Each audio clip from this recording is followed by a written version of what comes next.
right, we are back. September 25th, 2023. WWE Raw just went off the air.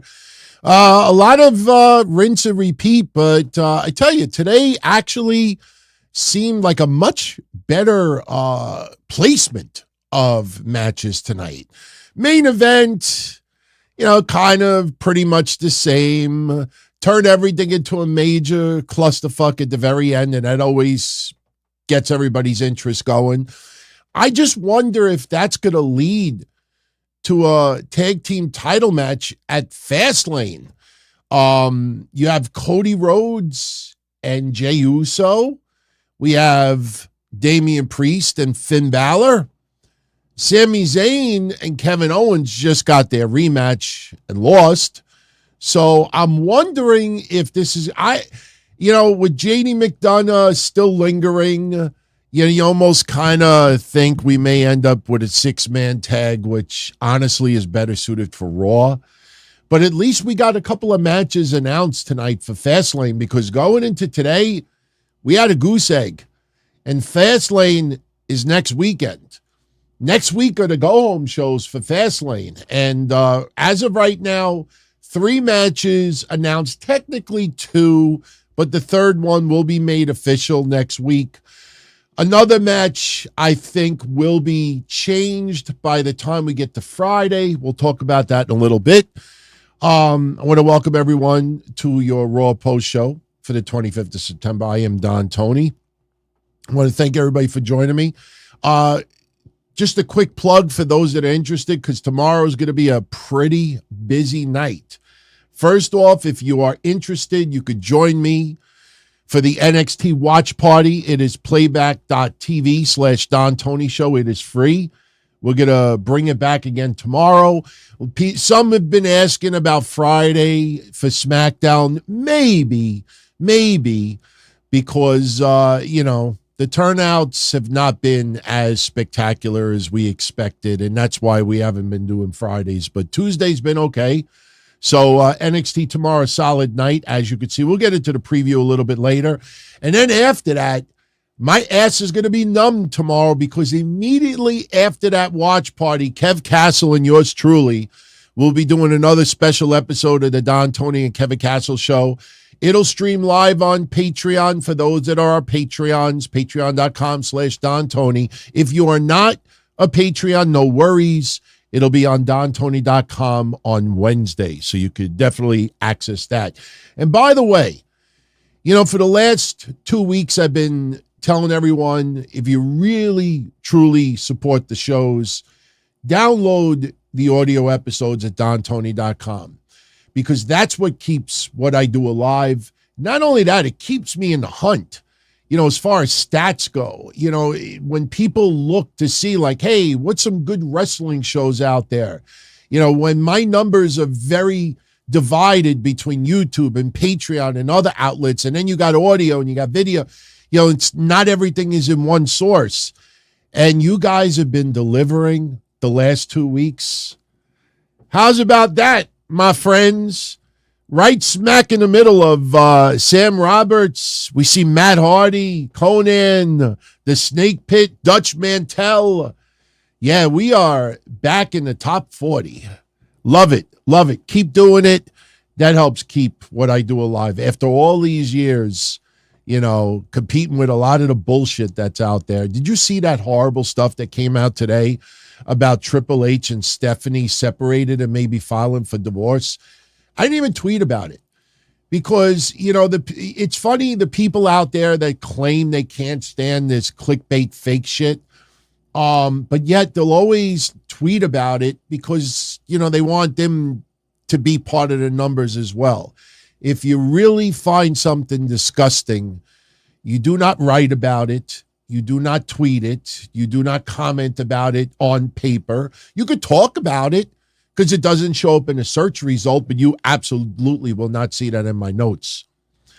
Also, are you all a little bit surprised? I mean, I know it's more of the business wire. Is it because Vince McMahon is really not a majority owner anymore? The WWE stock, which is now under the banner TKO at the stock market, TKO Group Holdings, That stock is down 20% in the last 2 weeks. That's billions of dollars. 20%, 1/5 of WWE's worth flushed down the toilet. When the merger was completed, the stock, I believe, was at $103 a share. Now it's down to just a drop above 80. How come nobody is talking about that? That is billions. Billions. Nobody's talking about. I don't get it. But I do have something that I definitely want to share with you.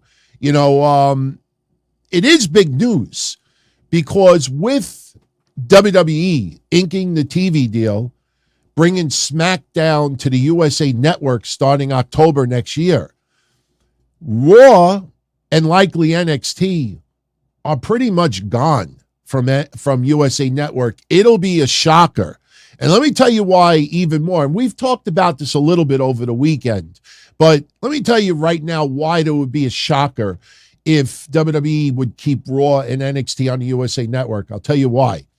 Because WWE just inked $287 million a year for USA Network for SmackDown. That comes out to $1.45 billion for, 5-year deal. And SmackDown is only 2 hours. So now you're going to negotiate 5 hours of programming. So now if SmackDown got $287 for 2 hours, how much do you think WWE would possibly demand for 5 hours? You think the USA Network is going to pay more for Raw and NXT? I know what you're going to say. NXT is doing great right now, and that's 5 hours of programming. But look at this. This is what happens with a publicly traded company. And this is not a knock on Tony Khan, but if this was a privately owned company, not in the stock market, and Tony Khan, just for the love of pro wrestling and wanted to stay on the network, Tony Khan could negotiate a really dumb deal to keep all the programming on Warner Media. It doesn't affect nothing. You might get a pay-per-view every 2 or 3 weeks. I can't believe we're already having another AEW pay-per-view. What, this weekend? But, WWE, when it's a publicly traded company, you have to answer about the bottom dollar. When you see these releases and people are like, oh, they're making record profits. No. I respect a lot of people in the media world as far as wrestling goes. But they got this so freaking wrong. They all just jumped on the, people rolled their eyes when Vince McMahon said they made this move because WWE business is becoming stagnant. I'm telling you guys, it's right in front of your eyes. The stock is down 20%. The ratings are dropping. The Saudi Arabia deal, and look at the TV deal they just announced, bringing SmackDown back to the USA Network. If WWE financially, if everything looked rosy for the future, why do you think the stock would be down billions right now? You think investors give a shit that WWE released 20 stars? None of them that seem to be generating any profits for WWE at all? No, it is a big deal. And what I wanted to give you tonight, I'm sure a lot of you saw the thumbnail. I tried to be a little bit creative with it. This satires, it mimics the WWE draft because Amazon Prime is obviously one of the top front runners to possibly get Raw and NXT. And I would think WWE would do it as a package. I can't see WWE being on 3 different networks. I think that's overkill. So Raw and NXT will probably be a package. But look at what I noted on the left. 2018 was the last time WWE had a TV deal when they jumped and brought SmackDown to Fox and Raw, re-upped on the USA Network. Since 2018's TV deal, Raw is down 44% in the ratings. SmackDown is down only 7%. And a few of you actually challenged my numbers. Well, I decided, let me become prepared. So for those on video, look, if you're on audio, you don't need to research this. Just the 44% and the 7% is really what you got to concern yourself about. But for those that are curious, this is SmackDown's ratings from January 2018 to May 2018. And they are side by side from 2018 to the present. And as you can see, these numbers are pretty steady. For example, March 26th of 2018, they drew 2.57 million viewers. 5 years later, they drew 2.484. So you look at this up and down, these numbers are pretty similar. This is 2018 on the USA Network and 2023 on Fox. Now you go from May until the present. And you look at SmackDown in 2018, and you see this is way before the NFL returned. Look at the numbers in May and look at the numbers in September. You don't see that much of an effect as far as the ratings. Now, yes, SmackDown is on a different night as far as NFL goes, but even the interest in WWE and SmackDown stood pretty consistent. So you look at those numbers compared to 2023, they are very, very consistent. In 2018, between January 1st to right now, September 22nd, 25th, 2023, in 2018, SmackDown averaged 2,494,000 viewers. Now in 2023, they're averaging 2,307,000 viewers. That is a 7% drop. Not that bad, especially when you realize, people are like, people don't watch like they used to. They use streaming media. They go on Hulu and YouTube and this and that. Not much of a change. Well, look at Raw now. And this is pretty startling. Here is Raw from January of 2018 to May of 2018. And look at all of those shows that did 3.3 million, 3.6 million, 3.9 million, 4.5 million is an exception to the rule. Look at these numbers. There are weeks here where Raw is almost 50% of what it was from 5 years ago. There's no NFL influence on these. Look at these numbers. It is mind-boggling how much it has gone down. Look at January 15th, the week of January 15th. There's no major things going on at that time. Raw did 3,250,000 in 2018. This year it did 1,489,000. And then the following week with the Royal Rumble bump, WWE did 4.5 million in 2018, and they did 2.3 million in 2023. Now we go to the second part of the year so far. And this is where we are right now. 5 years ago, during NFL preseason, Raw was scoring 2.6, 2.7, 2.8 million. Now they're scoring 1.3 to 1.7 million for 1 week. Look at those numbers. Now you think to yourself, if I'm the USA Network, hey, I'm going to bring SmackDown to my channel because SmackDown's ratings have not moved all that much. Look at Raw. How could anybody say to me that Raw is going to demand a bigger number because it's 3 hours compared to 2? That third hour kills Raw. If we eliminated hour 3 for Monday Night Raw, these ratings would be a hell of a lot better. These would be a hell of a lot better because hour 3 is a killer many, many weeks. Look at the difference.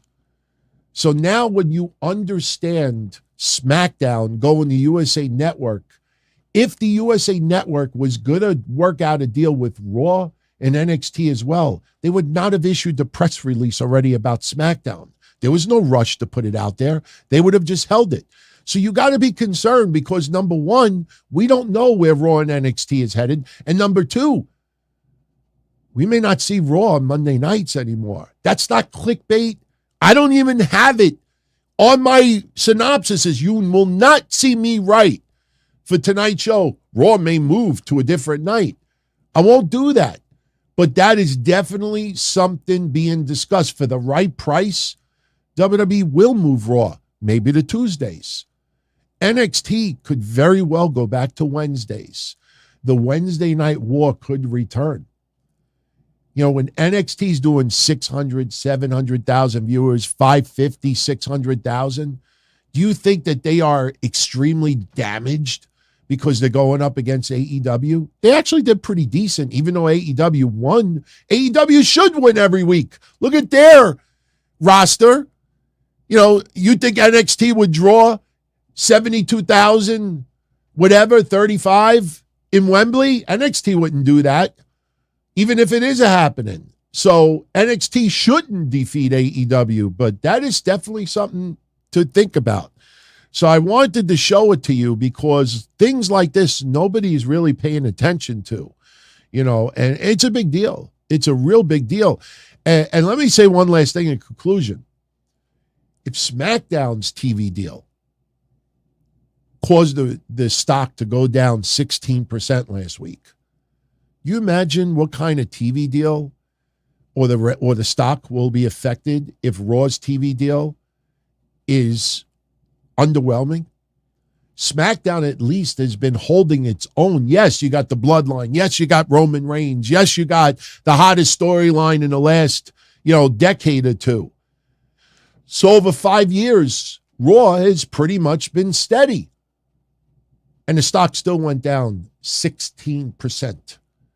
I can only imagine what the fuck is going to happen when this Raw deal comes. Somebody's going to have to overpay. That is the only way that stock doesn't tank further. And just imagine how TKO must feel that the stock is down billions and nobody's talking about it. Speaking of talk, and we'll talk about Raw in a few moments. I want to get into a couple of news tidbits. Fun history episode this week. Got some great memories that I think you're all going to love. And we got a couple of sound bites today that I promise you, some of you are going to laugh.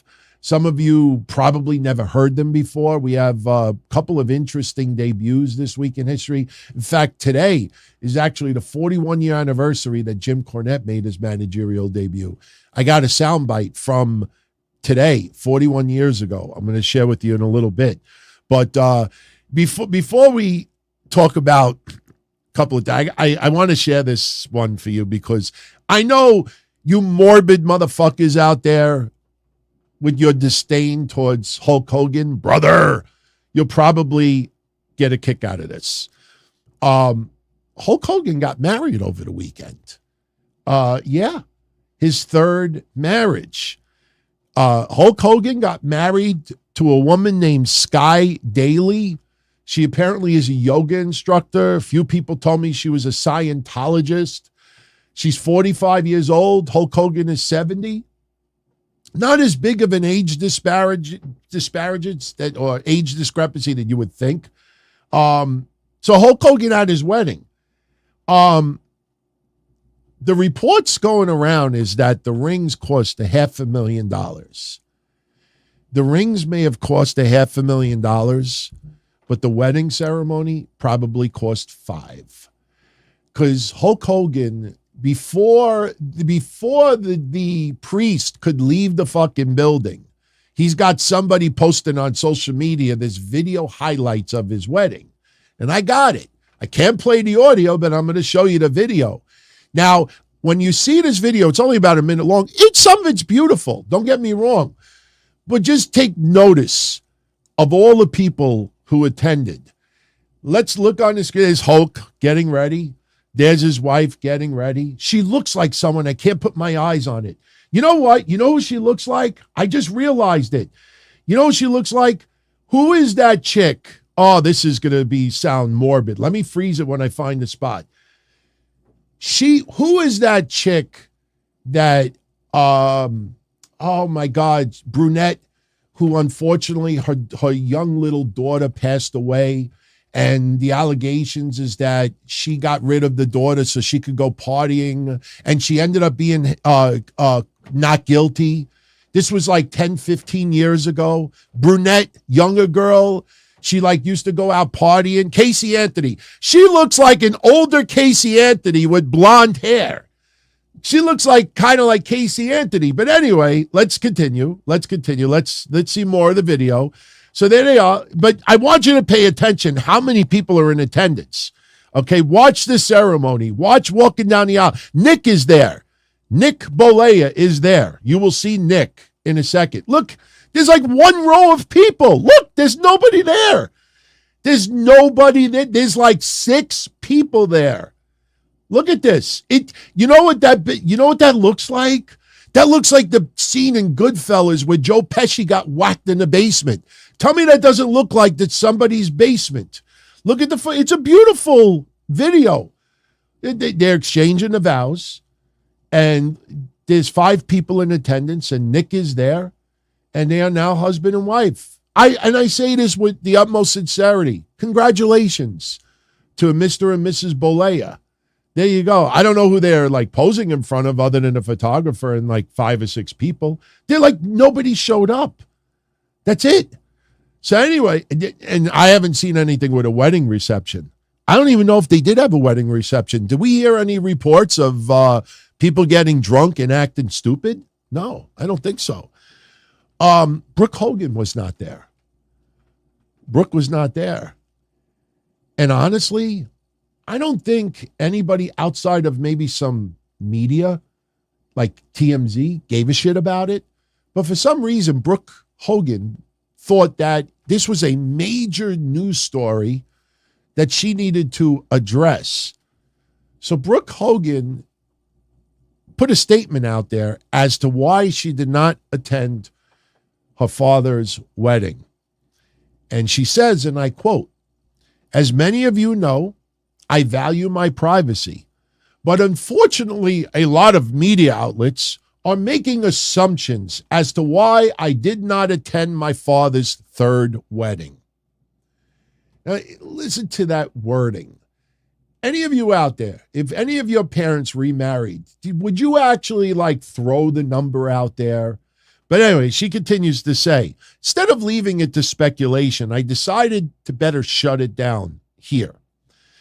As we all, listen closely, as we all experience this with our own families, the dynamics of a family unit continuously changes throughout the years. With that being said, my family has experienced a lot of change. With all of it happening in the public eye, I've had to learn how to best navigate those changes as they come, which has been very difficult to say the least. For my own journey to healing and happiness, I have chosen to create some distance between myself and my family, and I am focusing on people and things that heal my heart and align with my personal beliefs, goals, and values. I wish him well." I live in Queens, New York, and honestly, if anybody from the neighborhood said, "Hey, my daughter didn't go to my wedding," this is the fucking statement she put out, anybody in the neighborhood would say, "Your fucking daughter disowned you, motherfucker." Brooke wants nothing to listen to that comment. I am focusing on people and things that heal my heart. Your family? Oh, oof. Why does it feel that Brooke put that statement out there so there's more news? Doesn't it feel that way? Like if she didn't say nothing at all, it would have disappeared in 12 hours. I almost feel like she put that shit out there to like stick it in Hulk's heart. That's how it feels to me. So, yeah, for all you people that don't like Hulk Hogan, he's probably sobbing. And, yeah, it sounds like Brooke Hogan has disowned her father, disowned her family. My God, all you had to do is show up at a wedding for your dad. I've decided to distance myself. What did they ask you to do? Go on a 2-week cruise? Wedding cruise to fucking Bermuda?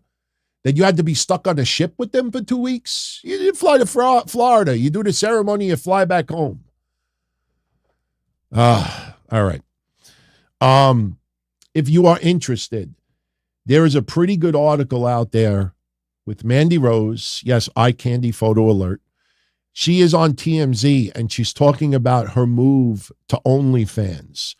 And for all of you out there that think that Mandy Rose is going to return to professional wrestling anytime soon, understand that she is saying that OnlyFans is giving her life-changing money. Go to the TMZ article and read the interview they just did with Mandy Rose today. If you think Mandy Rose is leaving OnlyFans to return back to Toxic Attraction, I am a big fan of Mandy Rose. She improved tremendously. And as I've said before for these shows, whenever I reached out to the people in NXT and asked for a couple of autographed photos that I could give out on the shows, I always got photos from Mandy Rose. Mandy Rose, one of the most generous people out there. On the main roster, Liv Morgan, Shotzi Blackheart, two of the most generous as well.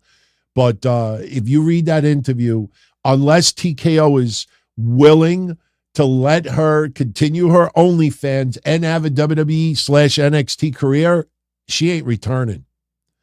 And I tell you, you read this article, you can't help but to think, life-changing money. Let that sink in for a minute. Life-changing money. There's got to be some women out there that are working pro wrestling right now that got to be looking at Mandy Rose, who and they are so pretty attractive, and they must be saying to themselves, "Man, I don't have to beat up my body. I could just model," and that's not easy either. Keeping your physique and everything being almost perfect, it's not easy to do. What Mandy Rose does, it's not easy to maintain that physique and almost, just too perfect. I would not be surprised in the next 12 months, we get a few women that leave professional wrestling to go to OnlyFans full time, or they work out a deal and they end up doing both. Now, I want to make this clear. Under no circumstances am I trying to hint that Valentina Feroz is going that route. But as we talked about on yesterday's sit down, and I wanted to mention it here since not everybody tunes into the Sunday Q&A format, Valentina Feroz, when we discussed all the releases on Saturday, and believe me, this is a cheap plug, I know it, but if you did not check out the show we did Saturday, getting into every single WWE release that went down, this is a must listen. We took our time. We got in, not only discussed each one, we talked about where they realistically could go. And I got something today that you're going to get a kick out of with regards to Matt Riddle. And Rick Boogs, obviously, became the center of the news wire. But when we discussed all the releases, the one person in NXT that we were baffled about the most was Valentina Feroz. We could not understand, of all the women that's on that roster, Valentina Feroz would not be one of the first you would think about, like, oh, get rid of her. She's improved significantly. Well, we found out over the weekend that she requested her release. And if you look at her statement online, and it's written in Spanish, but a lot of places translated it, it feels like you will see her back in on your screens in some capacity sooner than later. I don't know if she just got fed up with, just the status in NXT. I don't know, but she requested her release. So I want to just clear that up. Rick Boogs, we touched on it yesterday, but Rick Boogs has gotten a lot of press the last couple of days because he is very angry about his WWE release. He is claiming that there's a lot of backstage political play going on. Doesn't tease any names, I should add. And he claims that somebody had a weird grudge against him.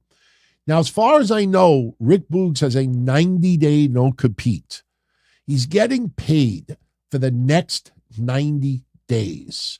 As bitter as you are, they are giving you a quarter of a year's salary. And I guarantee you, even if you are on the bottom of the food chain in WWE, you were making a boatload more money than any of us and any people tuning in, period.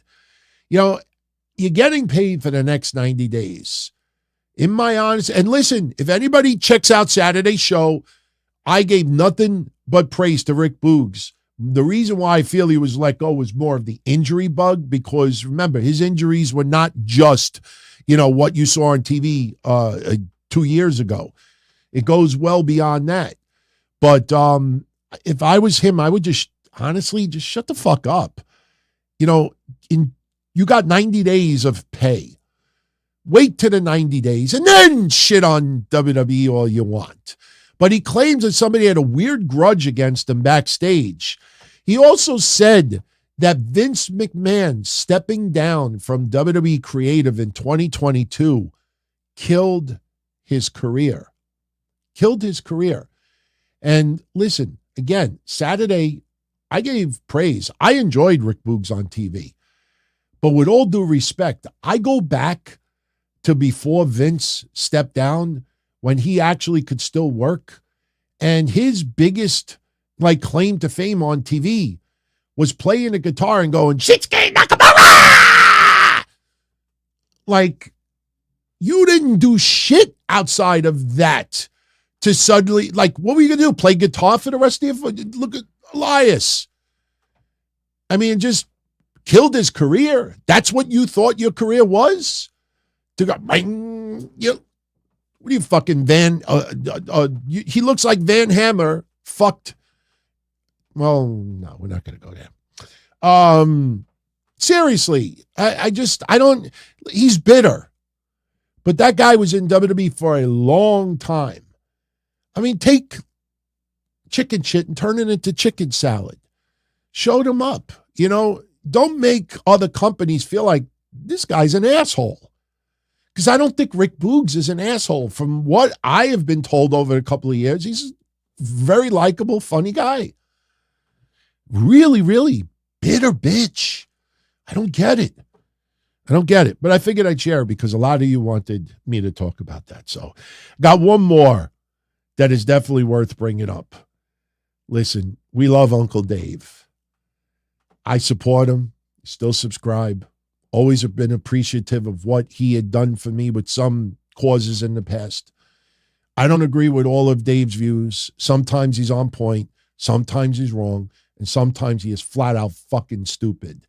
Dave Meltzer said something today. If you can't read between the lines, I don't know if you could even comprehend what he's trying to do. And it has to do with Matt Riddle.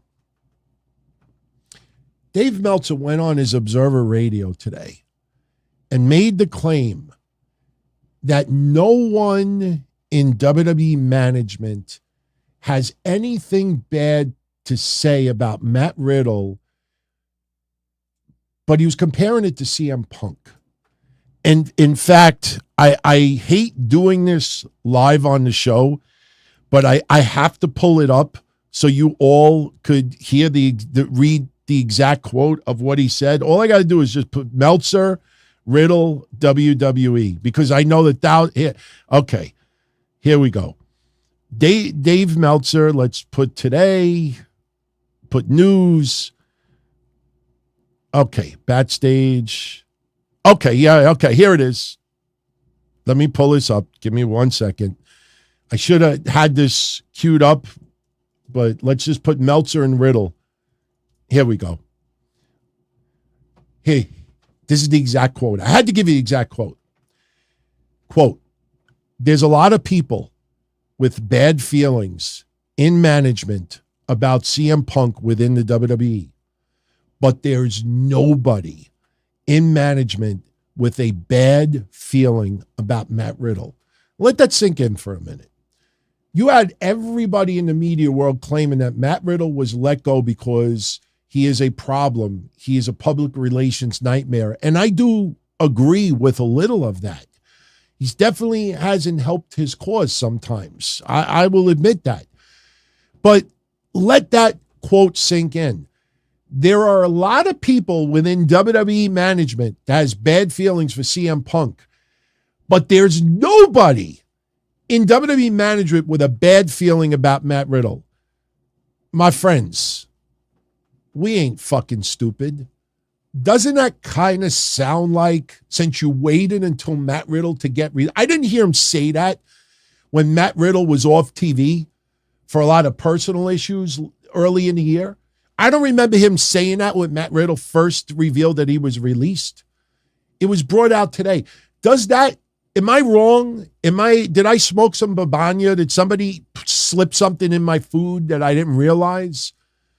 Or does it sound like Dave Meltzer is trying to prime AEW fans that AEW would seriously like to have Matt Riddle in their company to turn around and get, with all due respect to Dave Meltzer, how the fuck in 48 hours, especially when TKO Group Holdings now owns the majority, that you got from everybody within WWE management that nobody had a bet. You know what that almost feels like? You know what that almost feels like? My friends, I know this is a stretch, but here's a little breaking news.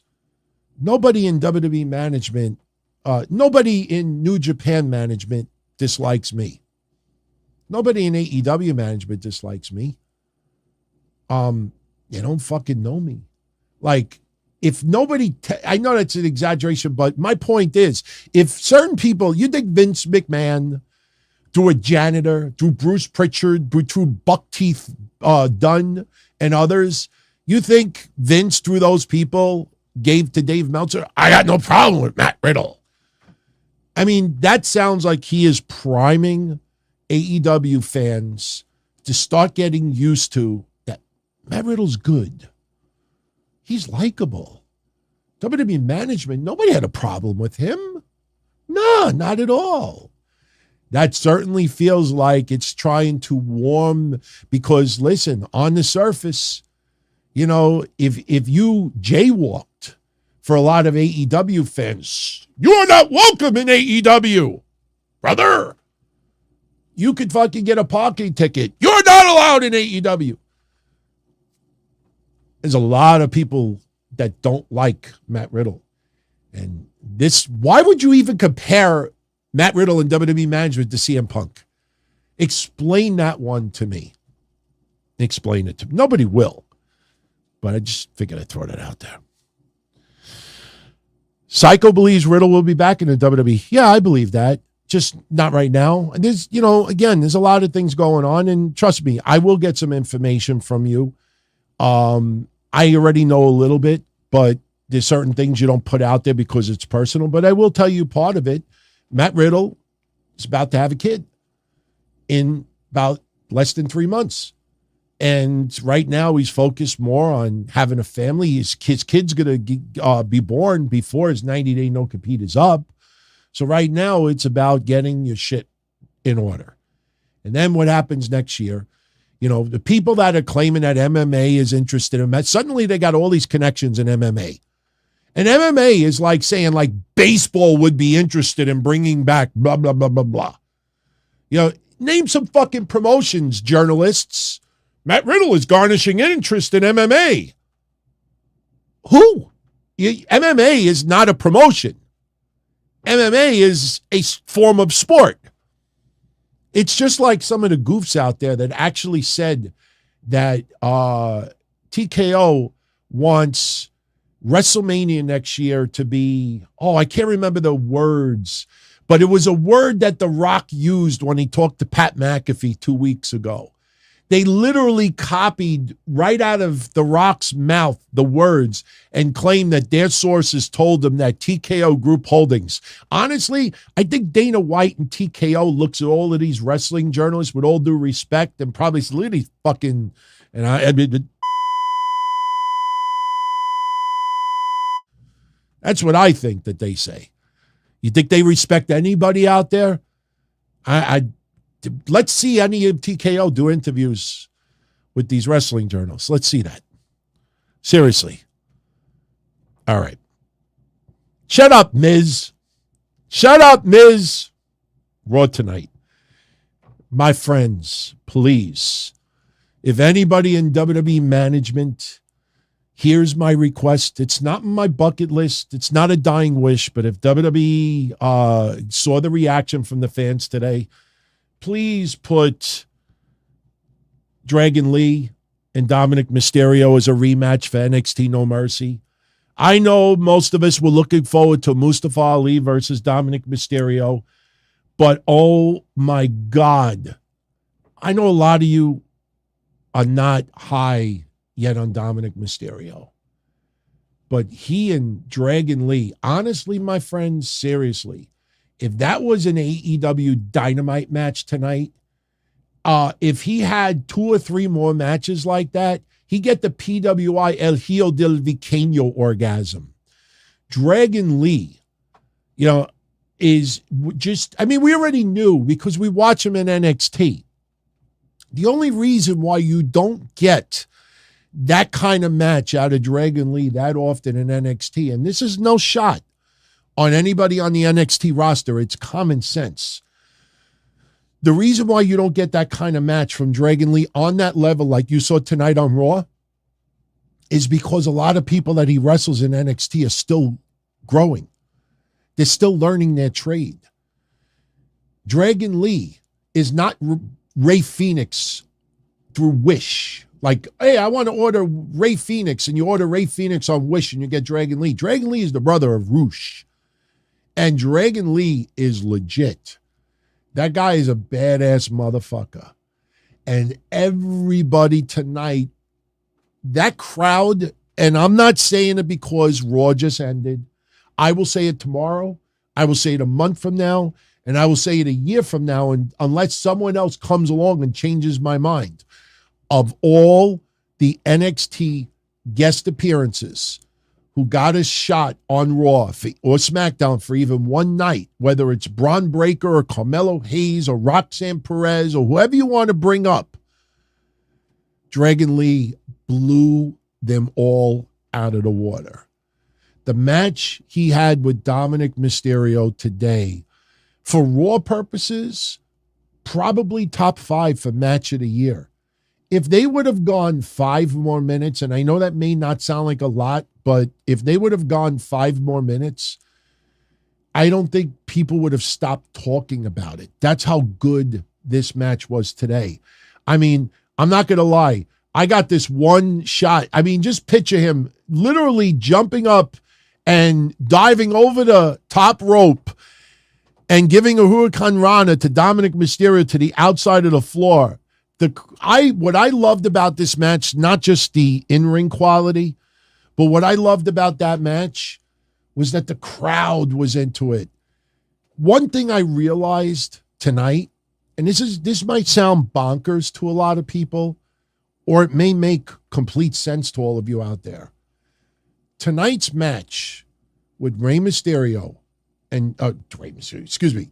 Mysterio and Dragon Lee made me realize how different AEW is many times over WWE. If you look at the WWE roster, if you look at their Raw matches, their SmackDown matches, even when Ray does what he does, even when Santos Escobar does what he does, you could put any high flyer that's on the WWE roster. You never hear the crowd making those reactions tonight like you did with Dominik and Dragon Lee. If you go back and you listen to, I sound more like Vinny the dog from Family Guy. Oh! Knock, knock. Who's there? You blew it. No, the crowd tonight reacting to every move was so AEW to me. And I say that as a compliment. You're reminded how much of the high-flying clusterfuck you get in AEW. And many times it's awesome, and many times it's a hot mess. Tonight was beautiful. Yeah, I know, and Dave Meltzer probably give it 3.5 stars because it's not an AEW. But I'm telling you all, I'm not over-exaggerating it. Not even going to make a big deal about it in the synopsis notes. But if you didn't see this match tonight, go out of your way to watch it. You'll appreciate Dragon Lee, and you'll understand why he should be on the main roster. He will be on the main roster sooner than later. And it kind of, you know what sucks about it? and I think most of you will agree with me on this, and take it, this is from a big Dominik Mysterio fan. And, my past praise for him speaks for itself. What sucks right now is that if it was up to me, Dragon Lee would have a rematch in NXT No Mercy and win that championship. Not even close. But because the Judgment Day got to hold all the gold except for the heavyweight championships, Dominik ain't losing that belt yet. Dominik is not going to be the only one without a title because of storyline purposes. And that fucking sucks.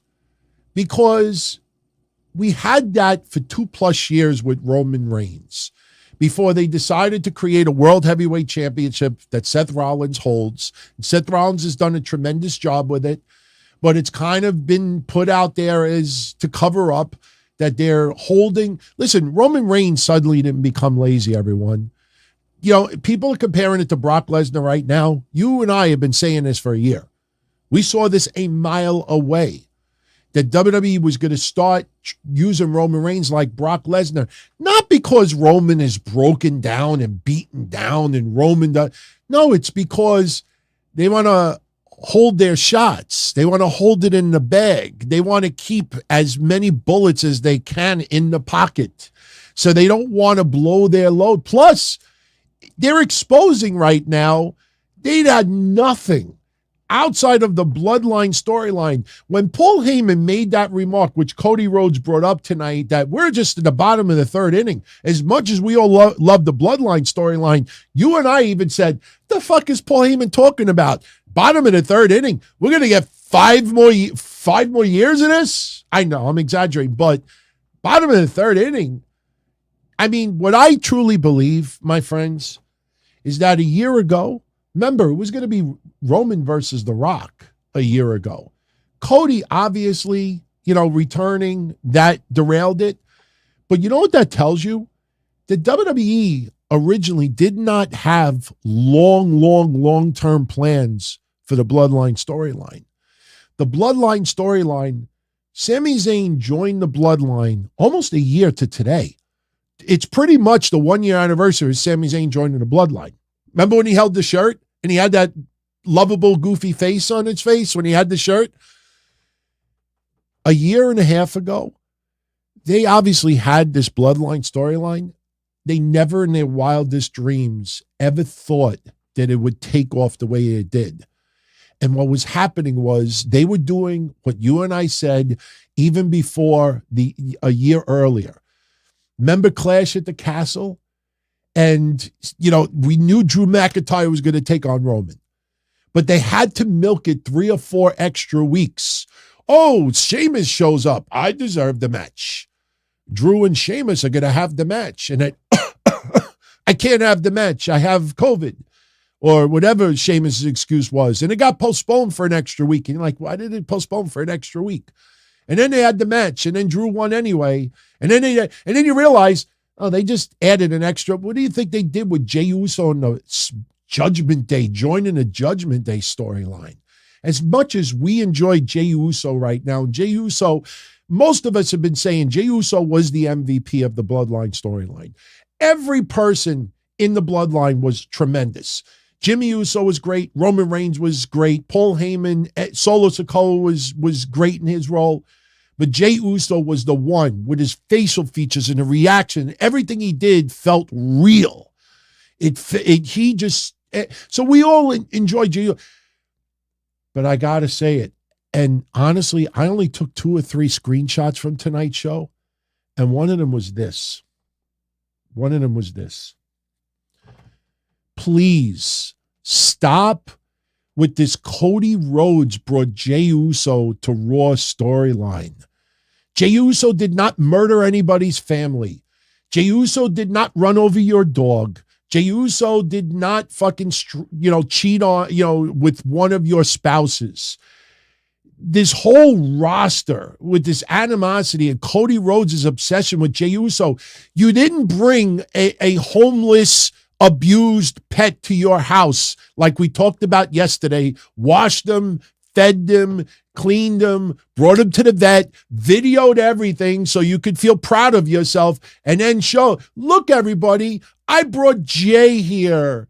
Jay was nowhere. He's the one that said, oos out, deuces, ooses, loosey-goosey, whatever he said. You know, I'm starting to hate this storyline with Cody Rhodes bringing Jey Uso to Raw. People are acting like babies. I mean, Kevin Owens was the biggest dick to Sami Zayn. Sami Zayn was the biggest dick to Kevin Owens. Sheamus and Drew McIntyre were the biggest dicks towards each other. People have been assholes. People have been screwing people over. People have been cheating. And Jey Uso is so tremendously different that people are like, he's toxic. This is jumping the fucking shark. In my opinion, this is jumping the shark. Yeah, somebody said it's going to lead to war games. Yeah, it's gotta. And the thing is, that's why JD McDonough is inserted in this a little bit, and that's why you have Jey Uso as the wild card and this that. But still, the premise of the storyline is dopey. I mean, Cody Rhodes is the ultimate baby face. You know, he did it again today to the California crowd. For everybody at home, please allow me, please forgive me for turning my back on you. I want to acknowledge the live fans. And by the way, when Cody said tonight that Jey Uso coming to Raw means that somebody's being drafted to SmackDown, he can't do it now because it's too early. And he would come off more as a heel if he did it. But the storyline will be that Cody Rhodes will be the one drafted to SmackDown, which is very interesting because why would Cody Rhodes need to be drafted to SmackDown in order to feud with Roman Reigns for the undisputed WWE Universal Championship at WrestleMania 40? Unless they just want him on TV every single week on SmackDown. But if he's winning the Royal Rumble, he's got the title match. But that little seed being planted, just randomly thrown out there. Because you know what's going to happen a week from now, 2 weeks from now, a month from now, 2 months from now. You're going to say, how come WWE didn't draft anybody to SmackDown yet? Yeah, we all do that. So just randomly throwing it out there right now, in the future, months and months from now, Cody will say, do you remember the night or that I said on Raw that somebody was going to be drafted? Well, that draft pick has been completed, and that draft pick is me. And it'll be done on SmackDown. So everybody loses their shit. And that's where it goes from here. But it is so far away. I'm being straight up honest. This angst about Jey Uso being on Raw is getting stupid. And it's jumping the shark. Jimmy Uso right now, I know maybe some of you will disagree with me. After 2 weeks, Jimmy Uso has done a better job in 2 weeks than Jey Uso has. It's not Jey Uso's fault. It's the storyline surrounding him. Jimmy Uso wants to be back in Bloodline. He's kind of like, you know what Jimmy Uso's like? He's like somebody that got kicked out of the house, but he still has the house key. So he comes in and he acts like, nothing is wrong, and he's making dinner and he's cleaning up and like, what's he doing here? Like, oh, no, hey, your Bloodline, sit down. I just made dinner. And you're eating and you're like, hey, it's actually pretty good. But why is he still here? That's what Jimmy Uso is right now. But it's working. Why would Solo Sikoa just suddenly embrace brother or no brother? With the storyline. Jimmy Uso in the last 2 weeks has done 1,000 times better with this storyline. And Roman Reigns has got to come back in the next 2 weeks, in my opinion. Roman Reigns, I believe, maybe 2 weeks from Friday, but within the next 2 or 3 Fridays, Roman Reigns will be back on TV. Has to. TV deal done with USA Network or not, he has to. They're not going to suddenly put Roman Reigns on Raw so they could spice up the TV deal. That was just dumb shit. When I saw people reporting like, oh, The Rock showed up on SmackDown to intensify the TV deals for 1 fucking week. And that backfired a little bit. As we talked about over the weekend, when John Cena got his beatdown on Friday, fans weren't chanting LA Knight, LA Knight. No, they were chanting Rocky, Rock. Sorry, guys. The Rock ain't coming back to help John Cena that fucking quickly. You know, people actually think that The Rock, and, you know, you'll realize a month from now, oh, it was a one-time deal. Speaking of John Cena, I don't know if you all saw this. This is the match that WWE has put out there today. At Fastlane, John Cena will have a handicap match against Jimmy Uso and Solo Sikoa. They're going to go one of two ways with this. If LA Knight is able to return by this Friday. Now, I actually spoke to someone today via DM about LA Knight, and apparently he feels a lot better. Some people told this person who I trust that actually works in WWE said to me that some people said that LA Knight was surprised when he heard that he got diagnosed with COVID, that he just thought he had a little bit of a cold.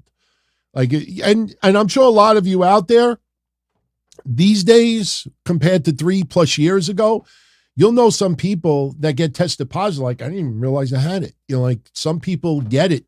So, and in hand, everybody is, you know, different with it. LA Knight is in such tremendous shape that obviously helps him.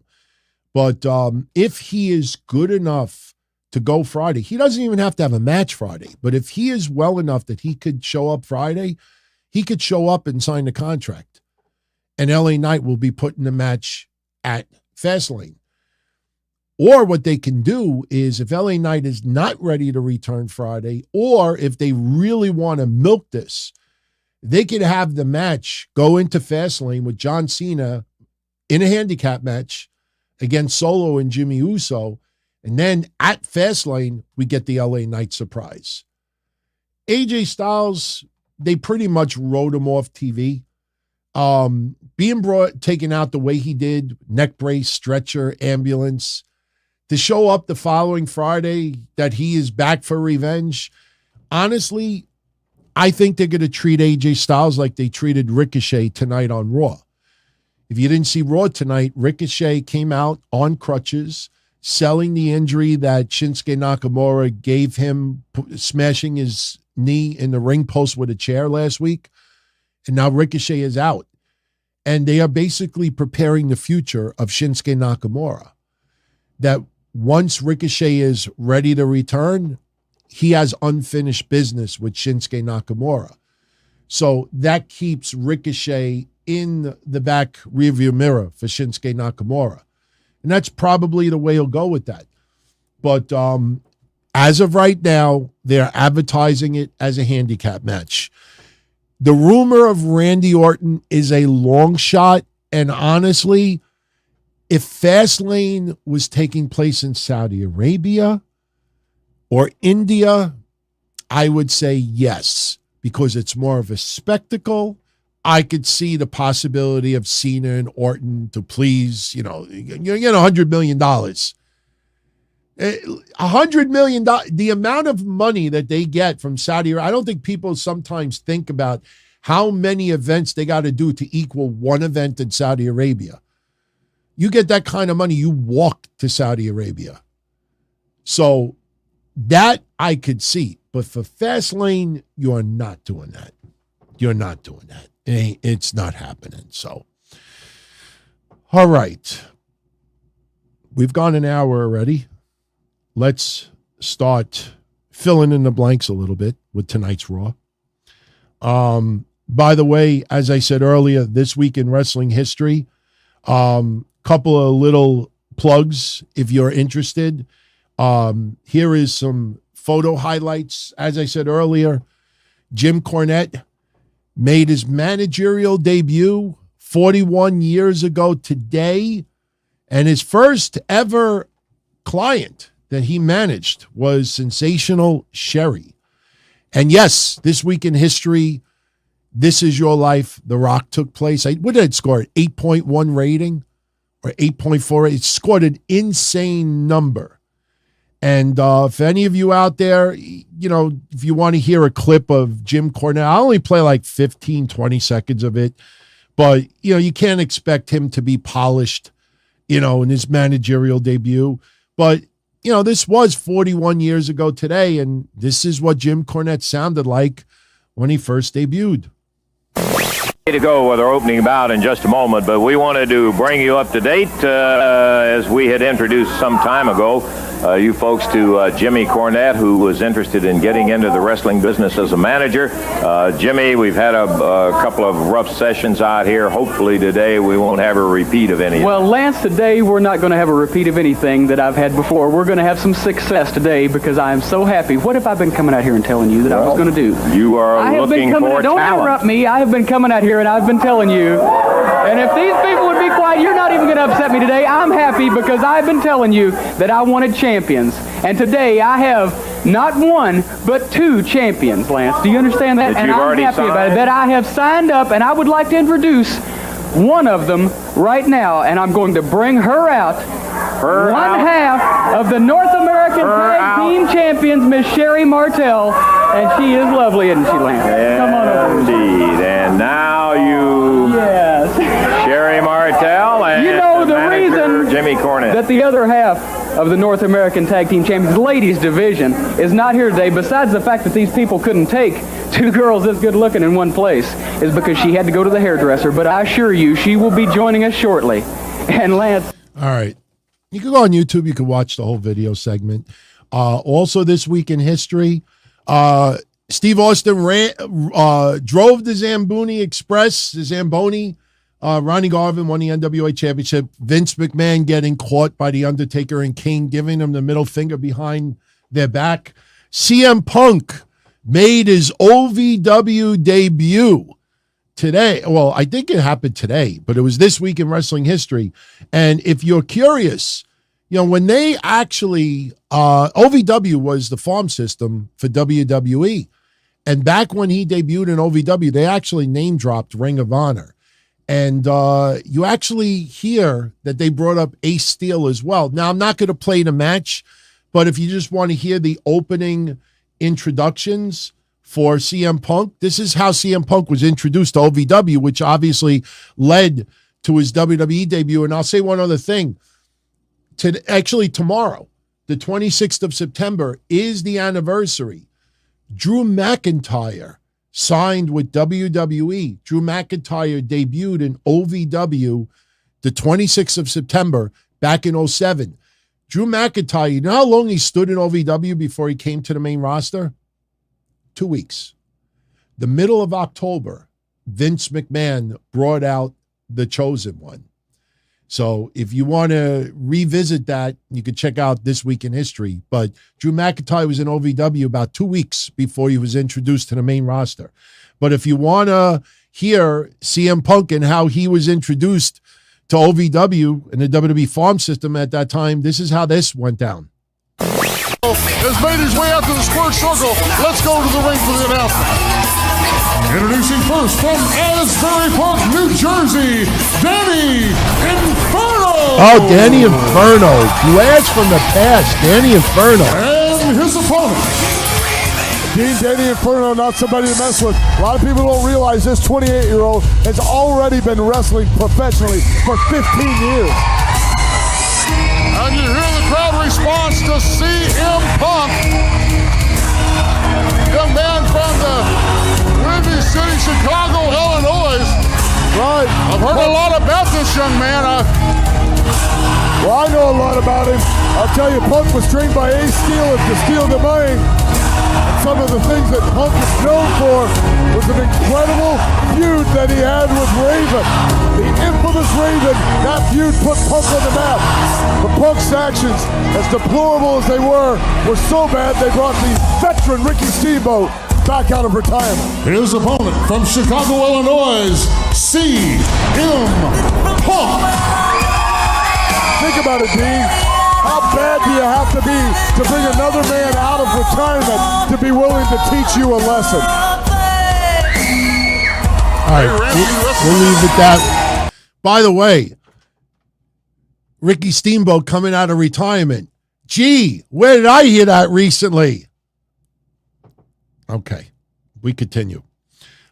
This week in wrestling history, Vince Russo and Ed Ferrara, get this, a week after Steve Austin came out on the Zamboni, a week after This Is Your Life, The Rock, Vince Russo and Ed Ferrara decide to leave WWE to go to WCW. That is legit. This week in history, Hulk Hogan quit TNA. This week in history, Kerwin White makes his debut, and look at that young Dolph Ziggler. Look at that young Dolph Ziggler. Oh, my God. That happened this week in history. It is not on my photo synopsis, but this week in history, we started getting vignettes of this. You're looking at 106,000 pounds of raw, unbridled energy. Only a machine this powerful can tame the rugged earth. Only a man this rugged can tame the machine. Some men move furniture. This man moves mountains. He's Steven Regal, a real man's man. No additives, no concentrates. You won't find this man pouring juice from a cardboard container. Oh no, he squeezes his own hand-selected Florida oranges and savors his extraction, pulp and all. He's Steven Regal, a real man's man. Those were good. Those were good, man. I missed that. Here's a picture of a very young Drew McIntyre, the chosen one. Sid Vicious, that was supposed to be his car, everyone. Goldberg. Yeah, there's CM Punk. Yeah, there's some history with him with WWE this week as well. I got two more for you. One is a little bit of a trivia with a beautiful ending that a lot of people would not know about. I'm going to share with you in a minute. But this week in history, this happened. Does anybody remember this match? It was Triple H against the British Bulldog. Special guest referee was The Rock. It's one of my favorite moments on Raw history. Just listen to about a minute of it and tell me if you remember this night. What in the world was Vince McMahon thinking, naming The Rock as a special referee? Hey, Triple H brought this all upon himself, so did the Bulldog. This match may never end. And look at Bulldog. What strength. And Triple H now from behind. Kick to the SmackDown. midsection. Look out SmackDown, now. sorry. Not Raw, it's SmackDown. Bulldog, he's set up. Pedigree. That's it. Pedigree. And that would be it. Triple H rolls him over, folks. This one's over. Hook to the leg. And Hey, you got quite a round of applause there. The Rock is clapping for Triple H's pedigree. We appreciate that move. And Triple H is irate. The Rock is giving Triple H a big hand. Oh, look out. And Triple H went for the Rock, and here's the Rock again. And the door hammering away. The People's Champ now with the upper hand. The Rock off the ropes. Oh, look out. Rock bottom. Rock bottom. Rock bottom by the Rock. The Rock never even lost his sunglasses on the Rock bottom. I can't believe it. And Where's the he going? People's Champ is going to... Is he coming back here? He wants the headset again. Well, the special guest referee and commentator, The Rock, is When they start to get sassy, The Rock puts him in his place. Look at Bulldog showing the resilience right here. Look, listen to The Rock's fans. Now The Rock's got to go do his job. There's two. There's three. There's four. The Bulldog's the new WWF champion right here, right now. Wait. 1, 2. There's two now. It doesn't matter if The Rock has the three. Man, what? The Rock is sticking it up both the Bulldog and Triple H's backside. Oh, my God. That was epic at that time. Oh, my God. We fucking bursted out laughing. That was one of the funniest moments. The reason why I said Raw is because I'm always used to Jerry Lawler being on Raw. And one more. Just one more. This is only a minute. But the sexual innuendos behind it is interesting. I'm curious if anybody knows what this led to, what the name of this was. Who remembers this?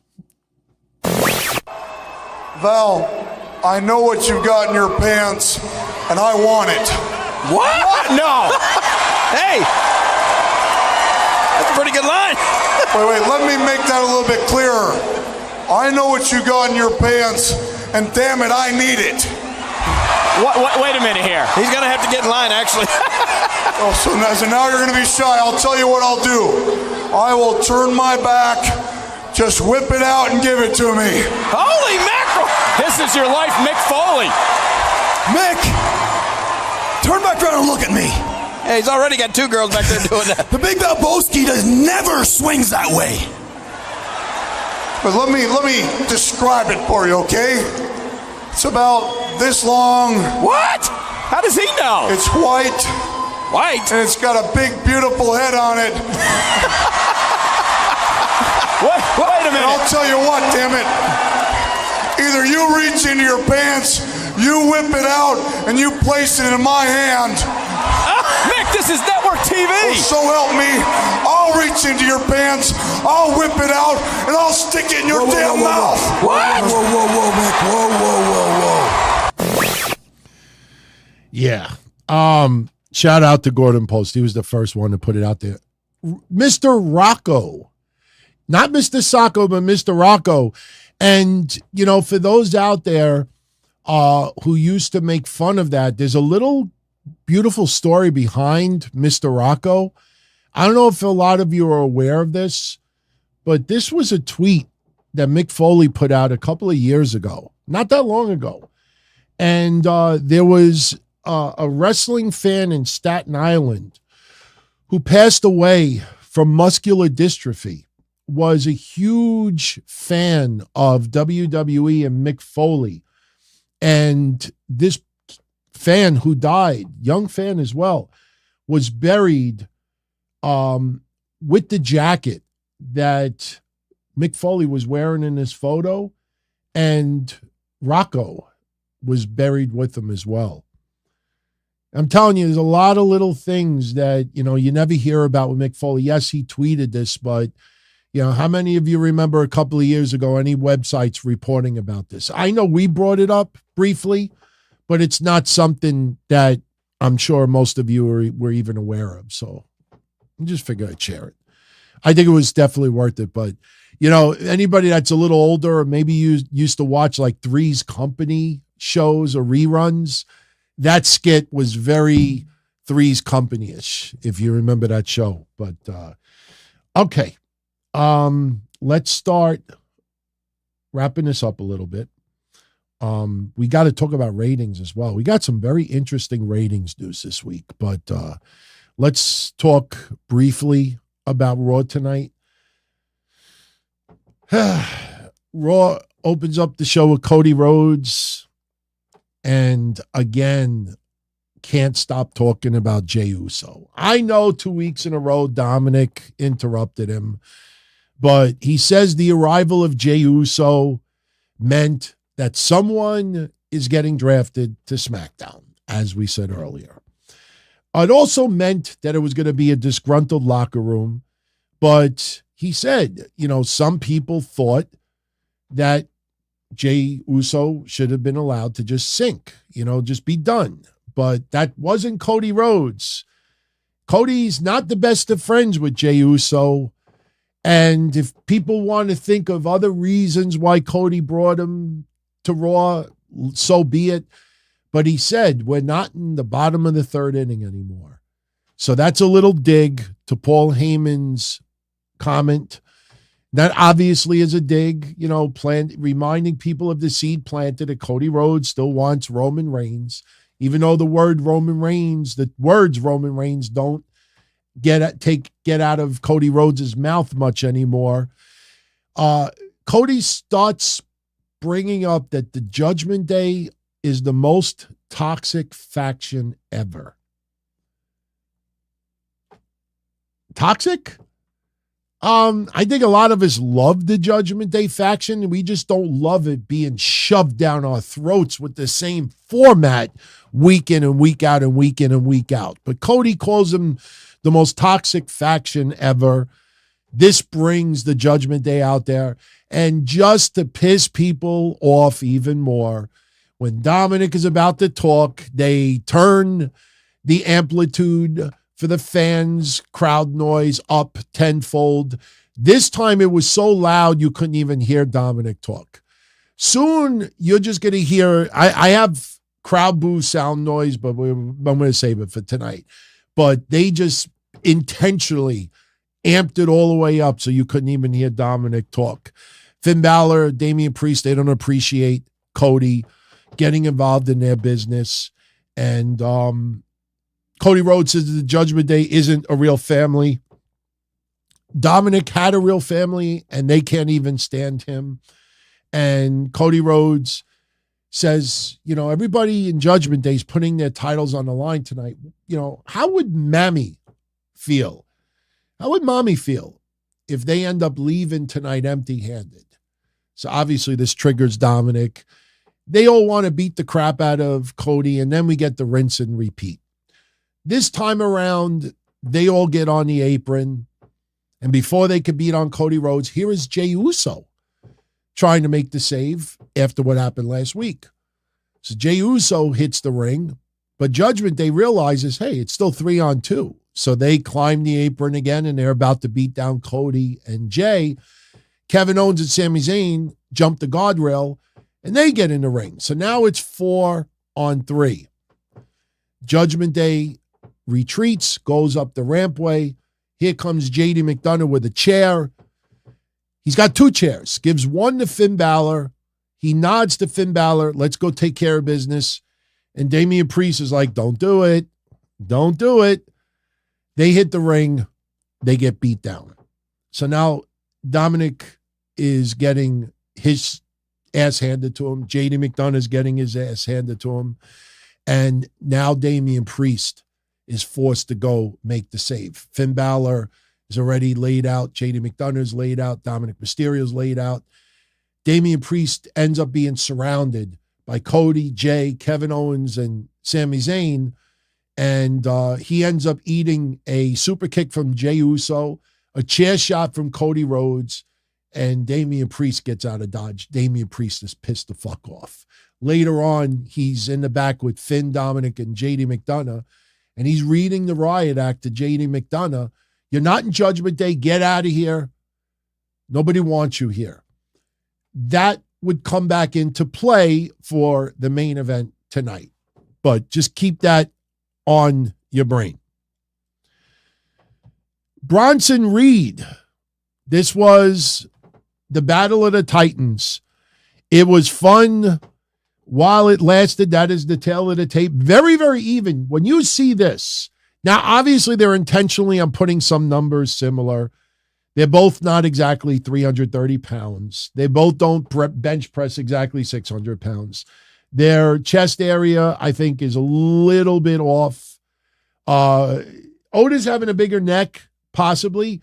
But when you see this, anybody agree with me that down the line, Otis and Bronson Reed would be a very interesting tag team?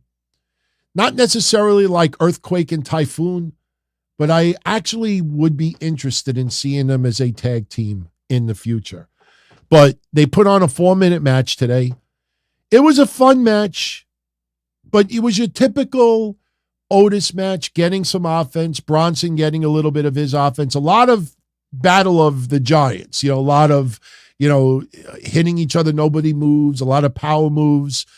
But towards the end of the match, Otis hits the Caterpillar, but misses the Vader bomb. And you're not going to have Chad Gable lose last week and Otis win this week and make Chad Gable come across as one step below Otis.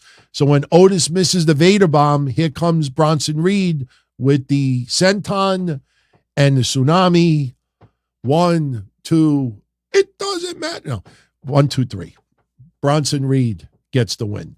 Later on in the night, after Ludwig Kaiser's match, there's a little backstage segment. They're revisiting Ludwig Kaiser, trying to sweet talk Maxine Dupree a little bit. This time around is a little bit different because besides Otis losing, Ludwig Kaiser lost too. little out of place, but Tommaso Ciampa beats Ludwig Kaiser. Once again, Giovanni Vinci gets involved. It backfires. Ludwig Kaiser doesn't want Vinci anywhere near his match.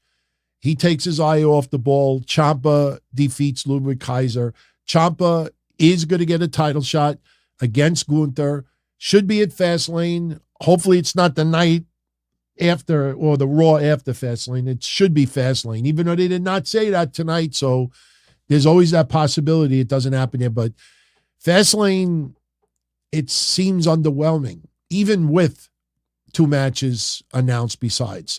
I think you got to put Gunther on this card. But Ciampa wants a shot at Gunther's title.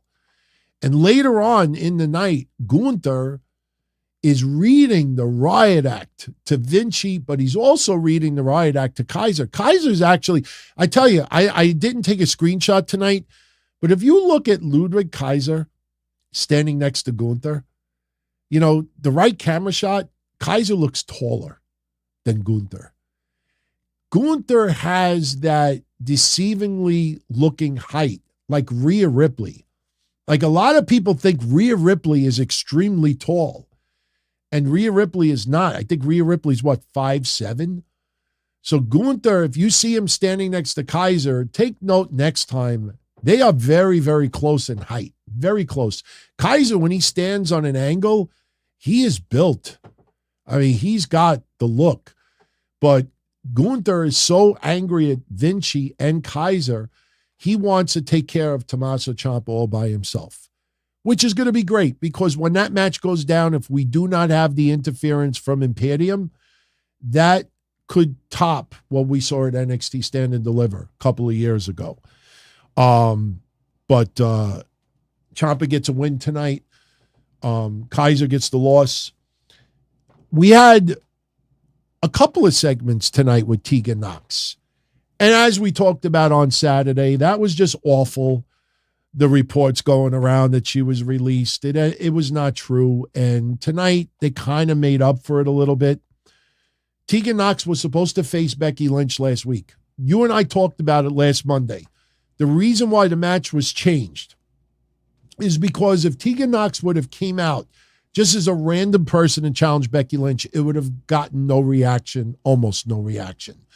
And you didn't want Becky Lynch's first NXT Women's Championship title defense on the main roster on Raw to get crickets. So they decided to go with Natty instead. And tonight, it helped Tegan Nox tonight.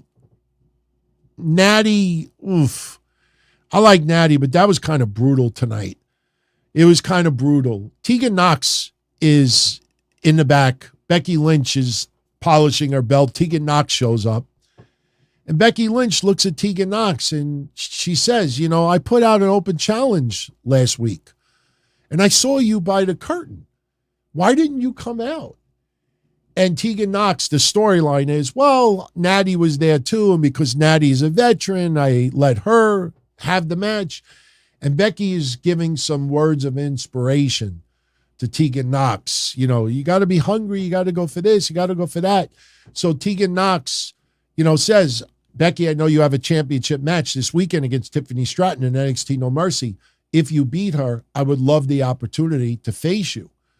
So Becky Lynch is fine with that. We go to commercial. We come back from commercial and we get another segment with Tegan Nox. This time she's with Adam Pearce. She wants the match. The winner of Becky and Tiffany Stratton. And Natalya shows up. And this was, I mean, we know we get scripted promos, but this was one of the most forced scripted promos that I have seen. Even though Raquel Rodriguez's promo 3 weeks ago was pretty awful. We talked about that. Natalya shows up. For some reason, you know, she's extremely angry, extremely pissed. And she's like, you know, who are you to like get a title shot? Adam Pearce, I want my rematch against Becky Lynch.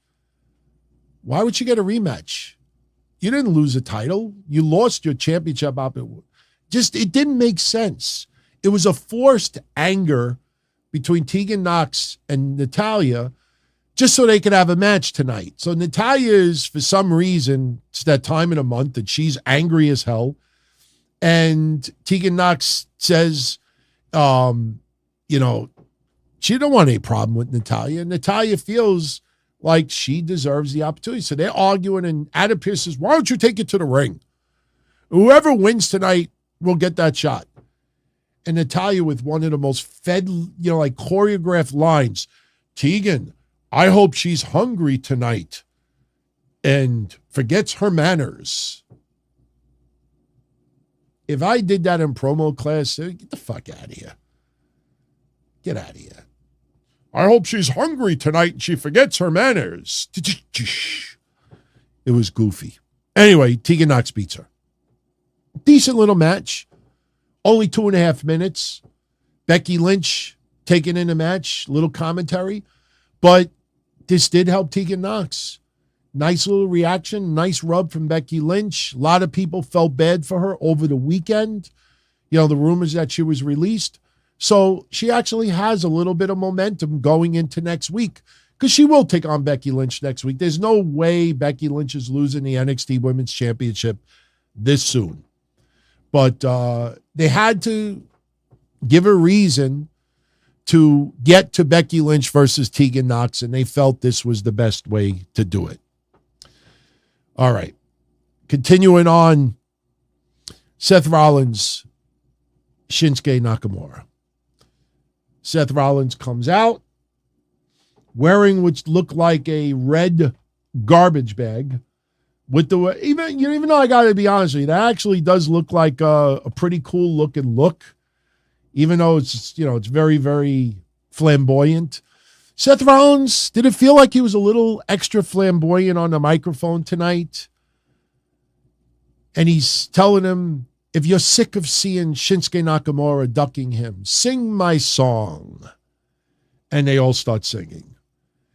And that if it's time for me to defend the world title, sing it louder. But the way he was talking, you would have never thought that he was extremely pissed off and irate last week. But the crowd is serenading him. Seth Rollins wants to know Shinsuke Nakamura's demands, to have the rematch, and we get on the video screen Shinsuke Nakamura. Shinsuke Nakamura, little pre-recorded video, very, very well produced, saying Seth Rollins was impatient, revealed all his cards. Shinsuke Nakamura, he's going to show his card. He wants a match so brutal, painful for Seth Rollins that he will never walk again. He will have a conclusion so humiliating that his daughter would be ashamed to look at him. Shinsuke Nakamura looks at the screen and he announces that at WWE Fastlane, it will be last man standing. And Seth Rollins, a little bit of a pause. You know, I mean, you know, little tidbit. Seth Rollins has never had a last man standing match before. This is a first for him. So they're probably going to get a little bit extra creative in this match. No problem with it whatsoever. But Seth Rollins, you know, he feels, hey, you know, they know I love them, but I love this. And Shinsuke Nakamura thinks he played his cards perfectly, but he made a critical mistake. And suddenly, Seth Rollins claims his back being injured is not a weakness, but a strength. It's the only way his family would be ashamed of him if he didn't give everything that he's got. Every time he steps in the ring, he knows it could be his last, but he knows, and people caught this, because he's got this, he is the best in the world. Social media blew up at that. Did he just take a shot at CM Punk? Could we be on a collision course to WrestleMania? Possibly. But Seth Rollins, his challenge accepted. So at WWE Fastlane, it will be Last man standing. Shinsuke Nakamura versus Seth Rollins. So, okay. As I said earlier, Ricochet was interviewed. He was on crutches. That once he's ready to return, he has unfinished business with Shinsuke Nakamura. Dominik Mysterio, as we said early in the show, beat Dragon Lee in an incredible match. I love everything about it. I loved because it showed how far Dominik has come. It showed what Dragon Lee could actually do, but it also gave us a really beautiful crowd that was into it. And again, it gave me a little bit of those AEW vibes with those over-the-top, high-flying matches. You don't see them as much in WWE as you think you do. And that crowd reaction tonight is a little bit different than you normally hear with WWE. They gave it awesome chance a few times, which was great. But in the end, Dragon Lee, when people thought that he might actually pull this out, he gets dumped on the top rope, gets crotched on the top rope, falls in the ring. Dominik immediately climbs the top rope, hits the frog splash. Before you knew it, the match was over. And, it was interesting when you look at the crowd reaction because they were booing the shit out of Dominik, but a lot of people were cheering because they knew that they saw something special. Michael Cole interviews Nia Jax, and Nia Jax, she calls herself the baddest human in the WWE. She can't say woman because we may see her beating down men in the future. They kind of teased that before. Not going to do it yet. But she starts running down the list of people that she has already taken out. Rhea Ripley should be returning soon. Zoe Stark comes out. And Zoe Stark, hey, they're trying to get her over as a babyface. At the house shows last week, she was playing the heel, if you saw the video that I put up. They're trying to get her over as a babyface, and I'm going to be honest with you, I don't think it's working. Her and Shayna Baszler, she comes out no nonsense. And that's not a negative, but she doesn't have that kind of charisma to get over as a badass babyface. Shayna Baszler pulls it off a little bit, but you got to understand, Shayna Baszler has been in the WWE machine for quite some time, and she's developed a nice relationship with the fans. She's on social media. She interacts with fans. They know that she absolutely eats, sleeps, shits this.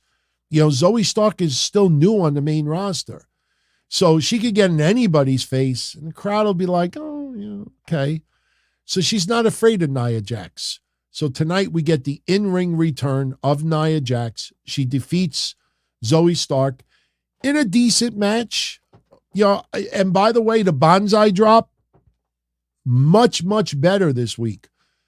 For those that don't know why I say that, I didn't even notice this until I heard a few wrestlers on their podcasts talking about it. Jim Cornette in particular, I'm not gushing over Cornette, but he managed Yokozuna. So his caught my eye more than anything. But when Yokozuna used to do the Banzai drop, you hold on to the ropes, the top rope, and you also land a certain way. So you don't put all your true weight on someone's chest or stomach area. And Nia Jax, when she did the Banzai drop originally, she just launched. Tonight, she held that rope. And even when I kind of enjoyed this, when she landed on Zoe Stark, she bounced up.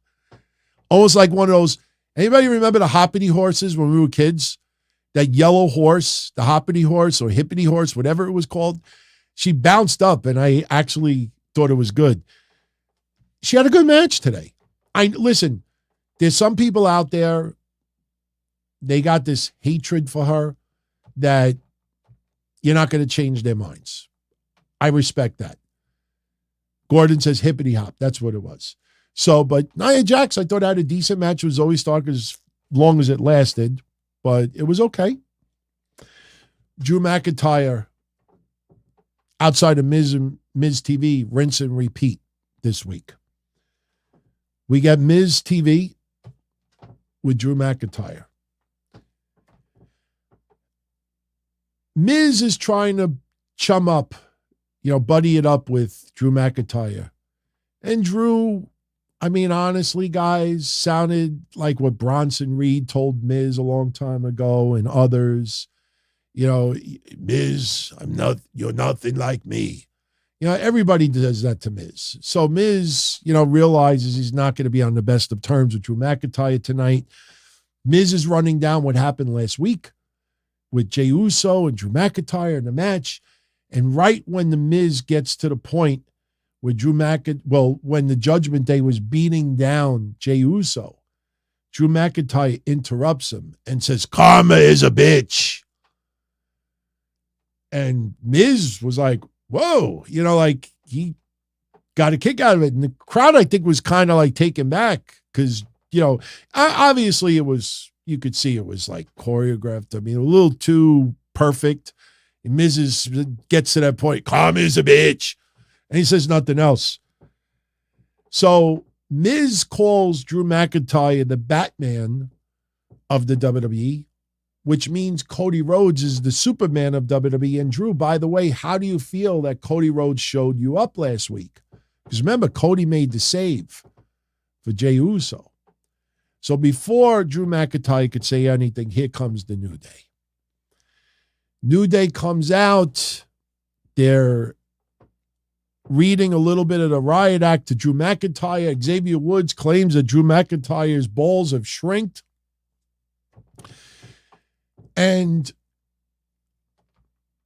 it was okay, but Kofi, calling Drew McIntyre out for not making the save for Jey Uso, that Drew should have helped Jey Uso, I thought that was stupid. Because Drew McIntyre then responds is like, "Do you remember what the bloodline did to me and dude?"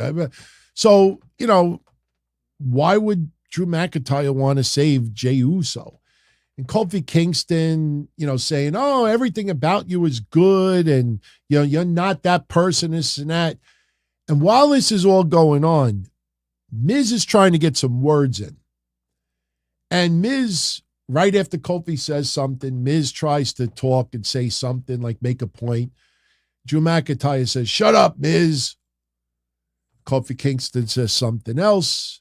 Before Drew could say a response, Miz tries to answer Kofi back. "Shut up, Miz." Does it 3 or 4 times.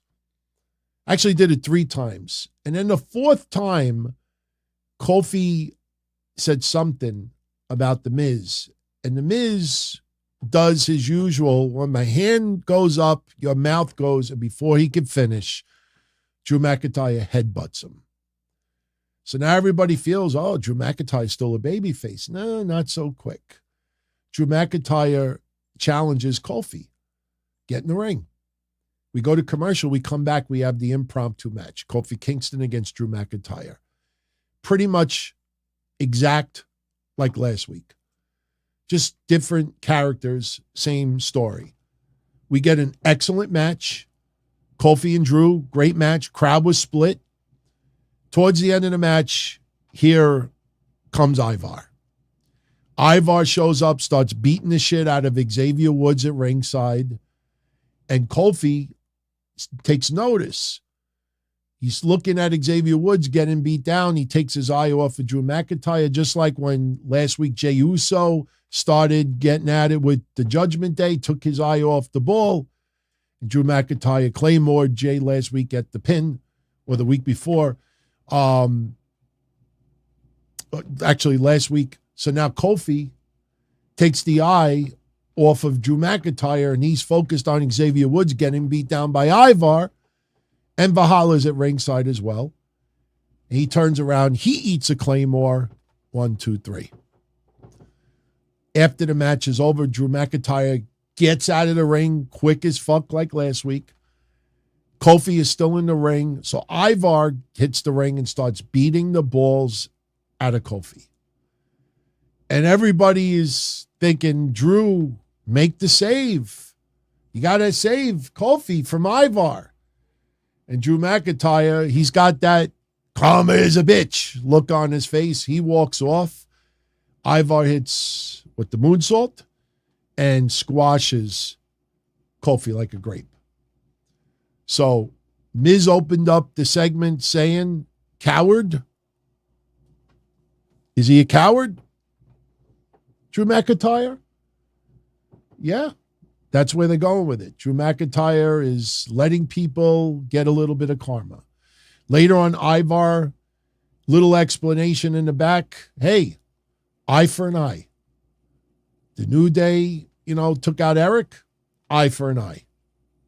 And that's all that was. Fans are starting to get a little heel heat to Drew McIntyre. They're taking their time. I know over the weekend, the house show, they had Omos go at it with Cody a little bit. I think it was just a fill-in because who was on the card, and they said, let's have these two go at it a little bit, just try it out. And hey, that may lead to something on TV. But I think in the very near future, we're going to see Drew McIntyre versus Cody Rhodes. I think that match is on the horizon. Because if you're going to get Drew McIntyre over completely as a full-blown heel in this, you got to have him attack Cody Rhodes. The only bad thing about it is the Jey Uso aspect of it will be involved with it. So then, other than everything we talked about, we had the main event tonight. And listen, when you see so many matches involving the Judgment Day, Kevin Owens and Sami Zayn, you know what you're going to get. It's the same formula. Crowd is always into it. They were into it at Payback. They're into it on Raw main events.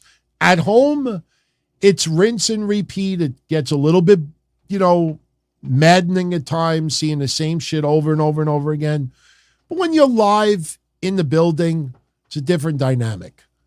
So the crowds live at these events, even though you're getting similar types of matches, they're always energetic. At home, you pretty much what you see is what you get. And tonight we had the same type of match that we have seen before with these guys. A little different finish tonight because later on in the match, Dominik Mysterio shows up. Dominik gets involved in the match. JD McDonough shows up. He gets involved outside the ring. Kevin Owens is laid out somewhat outside the ring. And here comes Jey Uso. Jey Uso starts beating on Dominik, starts beating on JD McDonough. They get the upper hand on Jey Uso. Kevin Owens, if you look at the corner of your eye on the screen, Kevin Owens sees Jey Uso getting beat down. Kevin Owens doesn't do anything about it. He's not a fan of Jey Uso. Cody Rhodes shows up. Cody Rhodes dives outside the ring and takes out JD McDonough. And we got a full-fledged clusterfuck going on. And then we start getting little teases that Owens and Zayn could possibly win this thing. Kevin Owens hits a stunner on Finn Balor, but Finn Balor falls outside the ring. Damian Priest throws Kevin Owens outside the ring, and then Sami Zayn nails him with a huluva kick. And you look at the time, we're at 10:55, so we're almost off the air, and Sami Zayn is setting up in the corner. Damian Priest is laid out in the ring, and they had a good camera shot. The camera was right in the face of Sami Zayn. He's in the corner. He's about to set up, and he looks, and here's Jaden McDonough. Remember what I said earlier when Damian Priest told Jaden McDonough, get out of here. Jaden McDonough, with Damian Priest laid out in the ring, wails Sami Zayn in the face with a belt. So Sami Zayn is knocked out. Damian Priest very slowly reaches over and covers Sami Zayn, and he gets pinned. So Finn Balor and Damian Priest retain their championships. And before you could even let it sink in, all hell breaks loose outside the ring. You got Jey Uso. You got Cody Rhodes. You got Kevin Owens, Sami Zayn, Finn Balor, Damian Priest, Jaden McDonough, Dominik Mysterio. They're all brawling. And right when we go off the air, Kevin Owens, I believe, hits a stunner on Dominik Mysterio. And it was interesting, the timing, because if you looked at it closely, I don't know if it was Dominik, but Kevin Owens threw somebody outside the ring, and he pretty much said, "Get the fuck out of the ring." And as soon as he said, the camera went off the air. As soon as he said it, you couldn't hear anything, but you see Kevin Owens right on the screen. But it was this was a crazy pull apart. Nothing, you're going to remember, but it was a little more chaotic than usual, and it felt like it's setting up for a Fastlane match. Sometimes when you see a pull apart, it's just your typical pull apart. You're going off the air and you get, this felt like it may lead to a Fastlane match. Whether it's 3-on-3, could be 4-on-4, could be 4-on-4. You could possibly get Cody Rhodes, Jey Uso, Sami Zayn, and Kevin Owens versus the Judgment Day and JD McDonough. That is a possibility. When we talked about it at the very beginning of the show, we didn't even mention that. That could end up being an 8-man tag match. We'll see. Few people brought up earlier, few people bringing up now Survivor Series. I got to be honest with you. Unless you add another person in this, and no, I don't mean Rhea Ripley, I don't want to see War Games with those 8 guys. I've seen so much of it on Raw. We had that street fight. We just had that street fight that Kevin Owens and Sami Zayn lost to the Judgment Day. It was a fun match at Payback, but I don't want to see this go into November. Honestly, do you want to see these guys feuding until November? Put Cody Rhodes with Drew McIntyre. That's obviously going to have to take a couple of weeks to a month, but start moving these people away. What happened with the Judgment Day feuding with the Street Profits? Finn Balor and Damian Priest should be getting their asses on SmackDown a little bit more and away from Raw. So I don't know if I really want to see that. Listen, if we didn't have as much as we did with the Judgment Day, Kevin Owens and Sami Zayn this year, Survivor Series would have felt a little bit more special. But we have had so much of this. This is not the Bloodline War Games like last year. This is not the same vibe. This is, please move on. I know Jey Uso is now the wild card in all of this, but even that, this is a little bit just ridiculous. I don't know. And you know what? I will say this too. Why? Look at Drew McIntyre, look at some others. I'm just talking storyline right now. Think about when Sami Zayn was in the Bloodline. How come some wrestlers on Raw didn't have this uber bitterness for Sami Zayn for an extended period of time? Like when he started changing his ways and saw the light and kicked Roman Reigns, all was forgiven immediately. I know what some people can say, well, Jey Uso is Bloodline with Roman Reigns. I get it.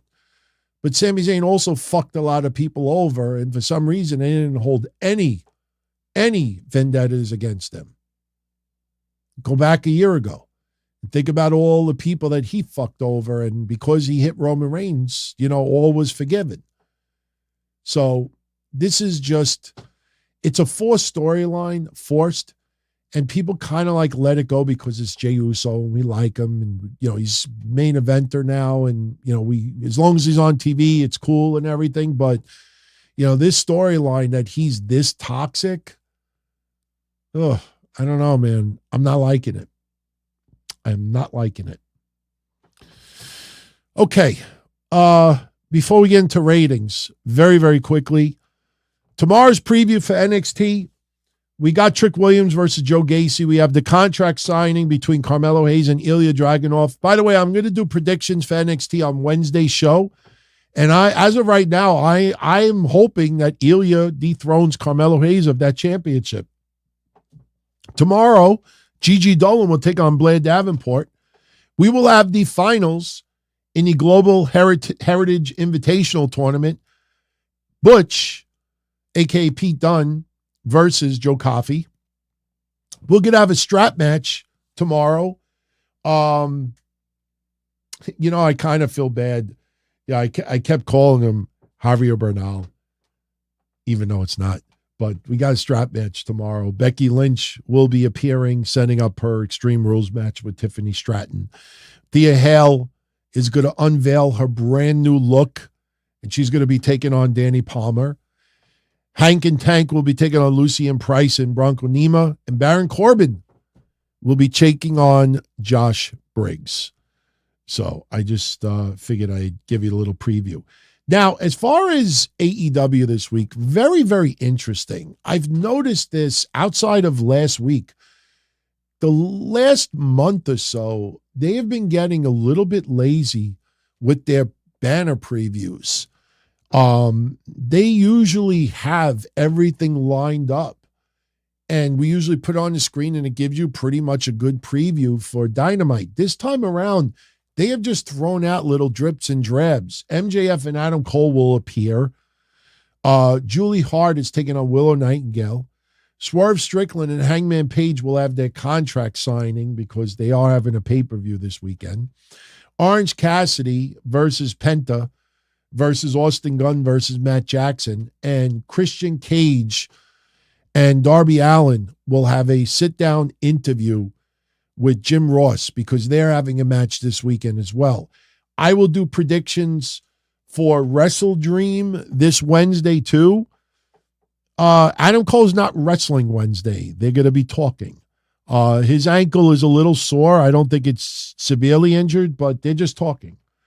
I can't believe there's already a pay-per-view, but it is taking place this weekend. So we'll do predictions on Wednesday. As of right now, I don't expect to cover it live. I'm just surprised. All in and all out, happening not that long ago, and we're already into another pay-per-view. So, but the card looks okay. So we'll talk about that on Wednesday. Now, remember Wednesday also, I will do predictions for NXT No Mercy. Tomorrow night, after the watch party, Kevin and I will be recording the DTKC show. And let's briefly get into ratings. Very interesting numbers this week. And I'm not going to sugarcoat it. Some people drew great. Some people drew surprisingly low. Raw last week did 1,331,000.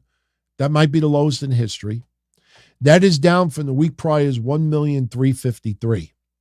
The high point from last week's Raw was Cody Rhodes and Dominik Mysterio, the finish of that match, and then the post-match antics with Kevin Owens and Sami Zayn making the save.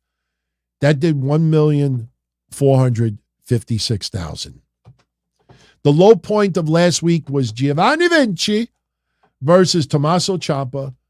That did 1,191,000. And by the way, I tell it like it is, Becky Lynch versus Natalya last week lost 150,000 viewers.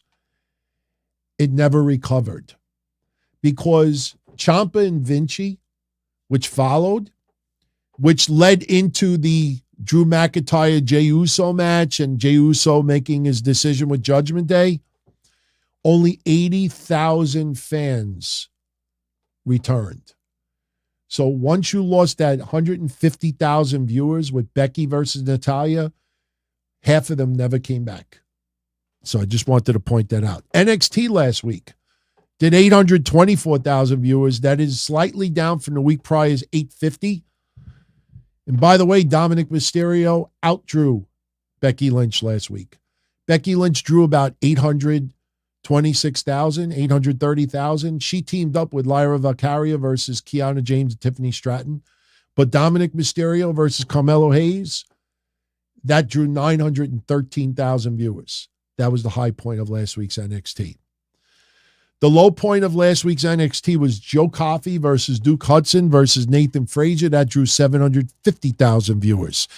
AEW Dynamite last week, hey, good for them. They had several quarters over 1 million. They did 984,000. That is up from the week prior's 888. The high point last week, Samoa Joe versus MJF, which did 1,019,000. Now let that sink in. The average rating was 984. The high was 1,019,000. That's not that much different. That's only what, 25,000, 35,000 viewers. What does that tell you? There was no big peaks or valleys. Because the low point last week was Saraya versus Tony Storm. That did 937,000.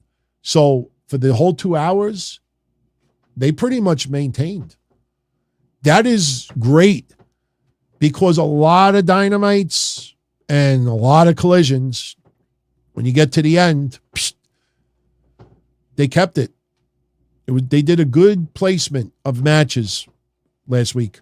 Now, this is sad. I prepped you on Saturday because I had the rating, and we talked about it last Saturday too. Night 2 of Impact Wrestling celebrating their 1,000th show. Only did 104,000 viewers. And their demo, and as I always say, I don't talk about demos unless it's newsworthy. Their demo was 0.008. Less than 0.01. The only lower is 0.00. They gained no 18 to 40. They lost 18 to 49 viewers for the 2 weeks that they celebrated the 1,000th anniversary, the 1,000th episode of Impact. At minimum, you would have thought maybe fans that were in their 20s and 30s, 15 years ago, decide, hey, for nostalgic purposes, let me tune in. They lost viewers. That is crazy when you think about it. New Japan just fell off the cliff. New Japan did 53,000 viewers, down from the week prior 75,000. Their viewers almost half of what they were a month ago. Rampage this past Friday, Grand Slam Rampage. Dynamite hit a home run in the ratings. Rampage struck out. No other way to put it. They scored 341,000 viewers. That is only up by 6,000 views. They gave us a 2-hour show with a solid Dynamite type card, and it only drew 341,000 viewers. First hour scored 374. Hour 2 only scored 309. And I got more to share with you about Rampage. This is pretty startling. The high point of Rampage on Friday was Luchasaurus and Christian versus Darby Allin and Sting. That opened up Rampage. That did 434,000 viewers. The low point of Rampage, once again, the Acclaimed and Billy Gunn. They took on the Dark Order. That drew 282,000 viewers. That is horrendous. Not only that, if you get your hands on the quarter hours for that night, the show just steadily declined the entire night. It started with 434. It ended with 307. And get this, the Young Bucks and Hangman Page winning the Ring of Honor 6-man tag titles only scored 307,000 viewers. And that's only 2,000 viewers more than Bear Bronson versus Santana. So even Hangman Page and the Young Bucks couldn't even draw 310,000 viewers. Just let that sink in. We go to SmackDown. SmackDown scored 2,227,000 viewers. That is down from the week prior's 2,569,000. The high point of SmackDown this past Friday was Io Sky versus Asuka.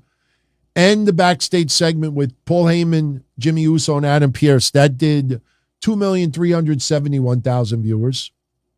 The low point of SmackDown was Austin Theory and Grayson Waller versus the Brawling Brutes. That followed Io Sky and Asuka. That match dropped 260,000 viewers. Overall, it was 2,120,000. Just think about that. Brawling Brutes versus Grayson Waller and Austin Theory, which immediately followed Io versus Asuka, lost 260,000 viewers. But get this. You thought shortly after that, we had Jimmy Uso, Solo Sikoa, destroying AJ Styles, destroying John Cena to go off the air. They only gained back 80,000 viewers. In fact, let me sink one more into you. Other than the tag team match that scored low for the night, Waller and Theory versus the Brawling Brutes, every other quarter, except for one, drew higher than John Cena. People realize you're going to stretch out a match. Yeah, it's happening at Fastlane, but they don't want 3-4 weeks of nothing. For the live crowd, having Cena in person is great. At home, when you're gone that long, you don't have a lot of kids every week for a couple of years. Is Cena going to be on this week? No, son. Is Cena going to be on this week? No, daughter. Is Cena going to be on this week? No, maybe at WrestleMania. Is Cena going to be on this week? People think that because Cena returns, suddenly, everybody's going to, at least 200,000 people may return to see, hey, what's Cena doing? Every quarter was higher except for one. Flight to Win, welcome to the family. Much love to you. Flight to Win. Good timing, because tomorrow you'll get the Patreon show, and then you'll get Wednesday Night Dynamite, and then we have predictions next week for Fastlane, so be part of that contest. So now we get to Collision. Collision's rating from this past Saturday won't be available till tomorrow, but the week prior, you'll find this interesting. The week prior, they scored 467,000 viewers. The high point from the September 16th Collision was the Jay White Andrade confrontation and the Hardys versus the Righteous. That drew 501,000 viewers. The low point for Collision, not that much lower, but 71,000 viewers is a decent amount. The low point of Collision, Bryan Danielson and Claudio Castagnoli versus Ricky Starks and Big Bill. That did 430,000 viewers. And if you think, because it opened up Collision, that maybe just fans were late to tune in, as the match went on, it lost viewers. Remember what we said 2 weeks ago? As much as I love Bryan Danielson, I think Bryan Danielson is the number one guy right now outside of MJF in AEW. You could put him on Collision. You could put Jesus Christ on Collision. You could put the devil on Collision. You could put them all together. You could put Edge on Collision. Ultimately, unless it's absolutely must see, gotta see, check it out, people are just going to skip it. It's not big enough where people are going to stop what they're doing and watch it real time live. Watch it on a replay is all cool and everything, but tell that to a TV network when it's airing prime time live and you got advertisers. So, okay, big shout out to Eric Williams. He said he DM'd me about the Terry Funk estate sale. I will definitely check that out. Thank you for the 2 spot. I will check it out. I'm curious to see what's involved. I mean, I have a ton of Terry Funk, personal memorabilia that, I would never part with. I'd rather just, throw it away. Well, not throw it away, but just give it away once I'm long gone from here. But, if there's something like really, really cool that I would love to have for my collection, I could afford it. I just don't have money like that laying around, but I'm going to check it out, see what's available. I can only imagine. It's probably a lot of shirts, a lot of branding irons, things like, because trust me, I have so many personal things from Terry. I'm looking at a couple of them right now. You pretty much knew what he had, because sometimes he would send you something that he never sold, but, something that he had made up, but, he wasn't pouring in the money. A lot of people think that his illustrious career, he became a millionaire from it. He didn't have it like that. You'd be surprised. He lived comfortable, absolutely lived comfortable, but, and being put in a home, definitely drained a lot of money as well. But, he's in a better place, man, much better place. So,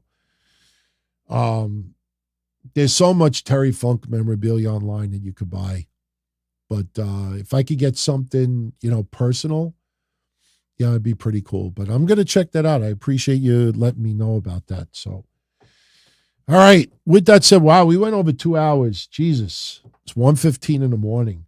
Man, I got to get up early. I hope you enjoyed this episode.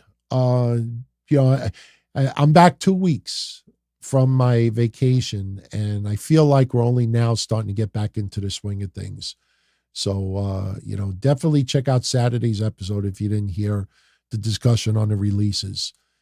Great discussion there. And we're going to have to wait 90 days for just about everyone to see what their next move is. Let the rumors fly. Let the rumors fly. Because people think that someone will be an ideal fit somewhere. You will see the reports that, our sources tell us that, that so-and-so is interested. Most of it is just common sense, obviously. So, all right, everybody. Hope you enjoy the rest of your week. If you're part of our Patreon family, you're welcome to join us tomorrow for this live stream of the DTKC show. Otherwise, go to DonTony.com on Wednesday and you'll be able to get it there. And keep supporting DonTony.com, everyone out there. Take a moment, download, the episodes, the current episodes, because that is what keeps me in business. That's the lifeline. And like I showed you earlier, breaking the top 40, even with all the numbers scattered, is awesome. It's even worth me showing one last time before we go off the air. I mean, I've been telling you this for 2 weeks, and I knew it. I love doing the video side of things, and I have no intentions on ending that anytime soon. But if I just kept everything in one place and just had audio only, we'd be back in the top 10. I really believe that. Top 15 at minimum. So the fact that we're so scattered with numbers and break the top 40 again is beautiful. And I thank you all for that. And that's something I cannot finagle. So I really appreciate it. And, your support just makes me want to work even harder. So, Hada. What movie is that from, guys? Hada. I'll give you a hint. It rhymes with head. As far back as I can remember, I always wanted to be a podcaster. For me to live any other way was nuts. To me, those goody-good people who worked shitty jobs for bum paychecks and took the subway to work every day and worried about their bills were dead. I mean, they were suckers. They had no balls. If I wanted something, I just took it. I ran everything. I paid the bills. I paid the host. I even paid the masked maniac. Everybody had their hands out. Everything was for the taking. We always called each other good fellas. You would always hear from somebody. You're gonna like Don Tony. He's all right. He's a good fella. He's one of us. But if you're part of my crew, nobody ever tells you they're gonna get rid of you. It doesn't happen that way. There weren't any arguments or curses like in the movies. See, your haters come with smiles. They come as your friends, the people who've claimed they care the most for your life. And now that's all over. And that's the best part. Today everything is different. There's lots of action. I don't have to wait around for everything like everyone else. Oh, I didn't get the vaccine? Fuck you, vaccine me. Oh, your delivery guy has COVID? Fuck you, feed me. Right after I moved here, I ordered egg noodles and ketchup, and I got spaghetti with meat sauce. I'm no longer an average nobody, while they get to live the rest of their lives like a bunch of schnooks.